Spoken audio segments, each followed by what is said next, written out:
In this video, friends, I will show you how to fix GCash app game not opening. So guys, if you have this problem, all you have to do, follow me in this video. Go to your setting on your device, then go to your, as you can see here, go to your iPhone storage. From here, search for GCash, look for the GCash option, and then click offload app.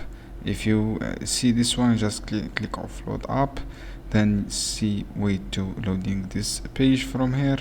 And then if you this is not work, guys, in my case it is work, as you can see here. Just click reinstall again and you will fix this problem for GCash. So friends, I hope this video helpful for you. Then guys, don't forget to give like and give share this video for more content, and any question down below the comment and I will answer your question as soon as possible. Just keep this app to install again and then log in again with your device mobile.